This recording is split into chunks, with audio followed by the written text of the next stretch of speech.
Good day, everyone. I am Nika Dalisan Tugana from the College of Criminal Justice Education of the University of the Cordilleras, Baguio City, Philippines. And I'll be presenting my research on gender mainstreaming in the Philippine National Police with a specific focus on the Benguet Provincial Police Office.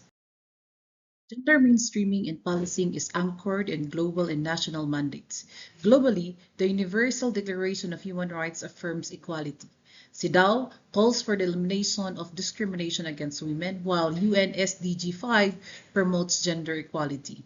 Locally, the 1987 Constitution of the Philippines, RA 7192 and RA 9710, or the Magna Carta of Women, and the NAPOLCOM Memo 2003-004 legally mandates gender inclusion within the Philippine National Police.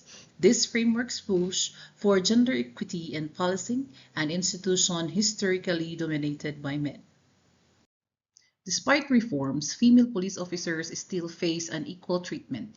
Globally, women in policing face limited career mobility, harassment, and inadequate facilities. In the Philippines, research by Dolin, Aquino, and Cabilan confirms that recruitment, roles, and promotion remain unequal, with many women still seen as subordinate. This shows that policy is not enough, culture must change too.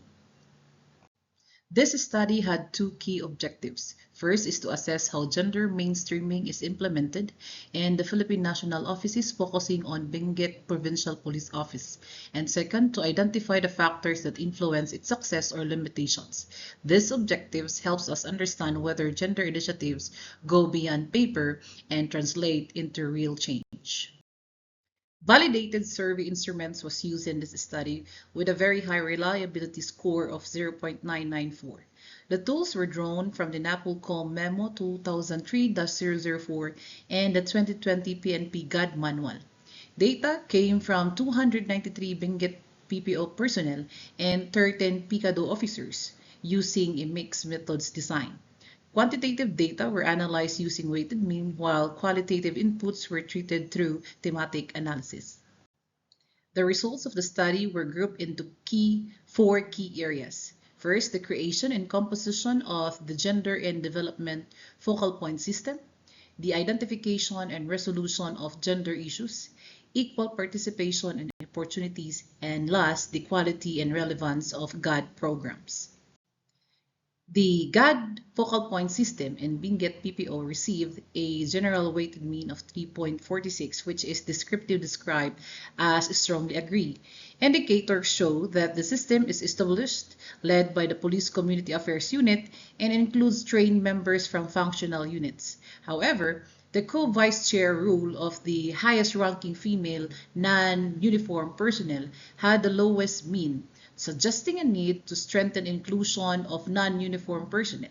Still, the strong agreement across all indicators shows that Benguet PPO adheres to national mandates and is proactively promoting gender sensitivity.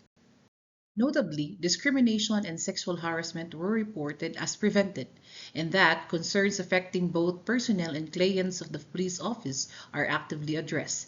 This reflects a system that acknowledges and responds to gender-specific challenges, aligned with feminist theory and the Council of Europe guidelines on inclusive policy making.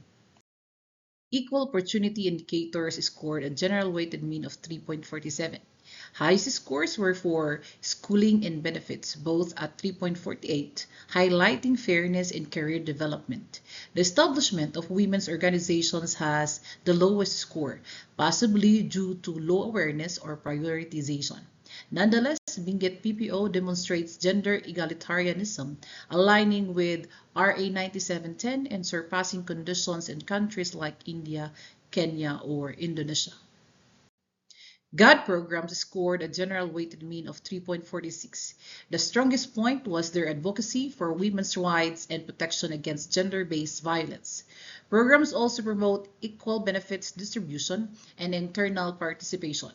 Slight room for improvement was seen in supporting personal growth, but overall, these initiatives foster inclusivity and align with the Magna Carta of Women. Three critical factors emerged influencing the implementation of gender in development or gender streaming in the Philippine National Police. This includes stakeholder support from administrator, personnel, and the community. Second is sustainability of GOD-related activities through regular capability building seminars and the distribution of IEC materials. And last is gender inclusive attitudes. The success of gender in development relies on the mindset of personnel. As Cromwell notes, policies alone are insufficient. Culture must evolve. Hence, Benguet PPO has built a strong, inclusive gender in development program. What sets it apart is its ability to overcome structural barriers through leadership and stakeholder support, a gender-inclusive mindset, and sustained efforts toward education and empowerment. It now serves as a model for other police units nationwide. To move forward, Benguet PPO must sustain the momentum by reinforcing stakeholder support, document and share best practices for replication across other PNP offices. This study hopes to inform policy and inspire organizational change throughout the Philippine Police Force. Thank you for your attention.